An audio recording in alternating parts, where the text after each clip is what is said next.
ایک عورت عراق سے آئی، اس کی 5 یتیم بچیاں تھیں تو اسے ضرورت تھی وظیفے کی۔ اس نے آ کے پوچھا حضرت عمر بن عبدالعزیز کا گھر کہاں؟ تو لوگوں نے فرمایا وہ سامنے جو ٹاٹ اور بوریے کا پردہ لٹک رہا ہے وہ عمر بن عبدالعزیز کا گھر ہے۔ دروازے پہ دستک دی تو ایک عورت اندر برتن دھو رہی تھی۔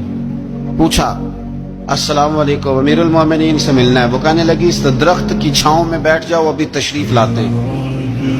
تھوڑی دیر گزری تو حضرت عمر بن عبدالعزیز آئے تو کنویں سے پانی نکال کے نا، سین میں کنواں تھا تو جو جگہ میں مٹی اڑ رہی تھی نا، گرد اڑ رہی تھی، ہوتا ہے نا عصر کے بعد لوگ پانی پھینکتے ہیں، وہاں پانی پھینکنے لگے، چھڑکاؤ کرنے لگے۔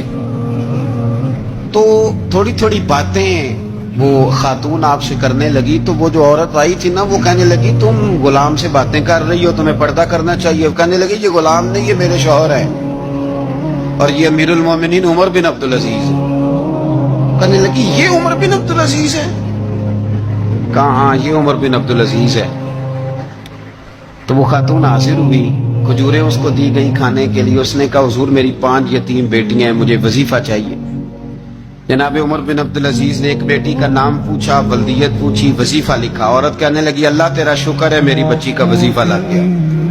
دوسری کا نام پوچھا، ولدیت پوچھی، عمر پوچھی، وظیفہ لگایا، اللہ تیرا شکر ہے میری یتیم بچی کا وظیفہ۔ 4 بچیوں کے وظیفے عمر لکھتے رہے، خاتون اللہ کی حمد کرتی رہی۔ 5ویں کا لکھنے لگے تو کہنے لگی میں نے زمانہ بڑا دیکھا ہے پر عمر بن عبدالعزیز تیری طرح کا بندہ نہیں دیکھا۔